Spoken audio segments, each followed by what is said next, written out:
अस्सलाम वालेकुम, कैसे हैं सब। उम्मीद है खैरियत से होंगे। चाइना में आजकल मिड ऑटम फेस्टिवल की छुट्टियां चल रही हैं।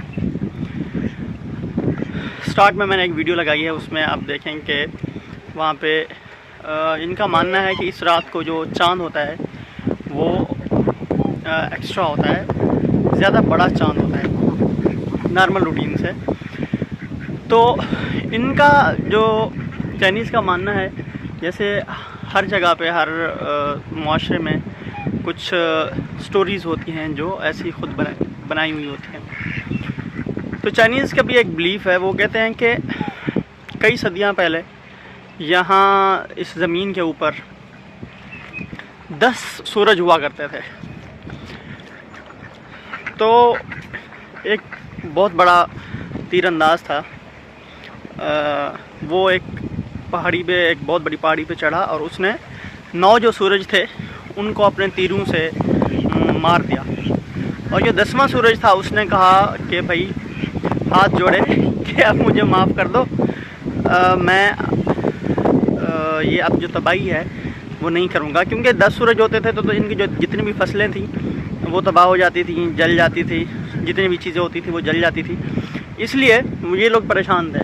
तो वो बंदा था उसने जो 9 सूरज थे 10 में से उनको मार दिया, और जो 10वां सूरज था उसके इस शर्त पे छोड़ा कि वो रोज़ाना सुबह निकलेगा और रोज़ाना शाम को वो गुरूब हो जाएगा, ताकि इनकी फसलें और इनकी चीज़ें ये सारी तबाही से बच जाए। तो इस खुशी में जो बादशाह था उसने उसको एक इनाम दिया, एक जड़ी बूटी दी, और उसको कहा कि अगर तुम इस जड़ी बूटी का आधा हिस्सा खाओगे तो तुम अमर हो जाओगे, तुम्हारी ज़िंदगी लंबी हो जाएगी।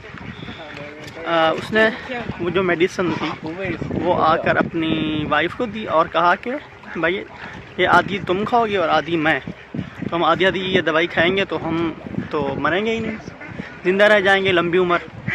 तो वहाँ एक चोर था जो सुन रहा था उनकी बातें। तो वो बंदा अगले दिन शिकार के लिए गया और जो चोर था वो आ गया। उसने उसकी वाइफ को कहा कि मुझे तो वो चाहिए भाई, वो जो दवाई थी लंबी ज़िंदगी जीने वाली वो दवाई मुझे दो। तो हाथापाई में उस औरत ने उसको दवाई नहीं दी और उठा के वो जितनी भी दवाई थी सारी खा ली। तो वो तो उसने आधी खानी थी। जब उसने वो पूरी दवाई खा ली तो वो औरत उड़ने लग गई, उसको पर लग गए और वो परेशान थी कि मैं क्या करूं। उसके साथ उसका खरगोश भी था। तो वो अपने खरगोश को लेके उड़ते उड़ते उड़ते चांद पर पहुंच गए। तो अब हमारे लोग जो मानते हैं, कोई क्या कहता है चांद में क्या है, कोई क्या कहता है, कोई क्या कहता है।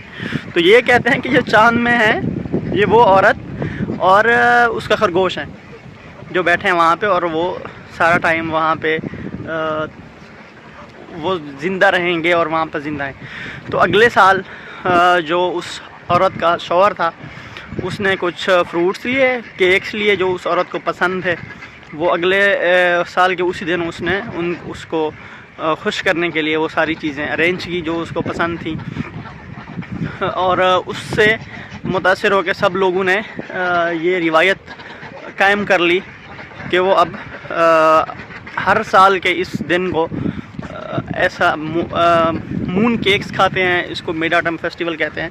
इस फेस्टिवल के एक रीज़न ये भी है कि जैसे हमारे यहाँ फसलों के फेस्टिवल्स होते थे, मेले हुआ करते थे, रबी का मेला और इसी तरह के जो बाकी जो फसलों के साथ मेले अटैच हुआ करते थे, एक रीज़न ये भी है। और ये जो मून केक्स खाते हैं और मून केक्स देते हैं और फ्रूट्स खाते हैं और सब लोग इकट्ठे होते हैं, तो उसकी रीज़न जो थी वो वाली थी जो मैंने आपको पहले स्टोरी सुनाई है। तो अब मेरा ख्याल था जैसे हम लोग ईद पे खाना बनाते हैं और ईद पे मुख्तलिफ़ डिशेस बनाते हैं ख़ुद घरों में, तो ये लोग मून केक्स भी ख़ुद बेक करते होंगे। तो most of the people in China ये अब लोग मून केक्स ख़ुद बेक नहीं करते, ये अब मार्केट से ख़रीदते हैं।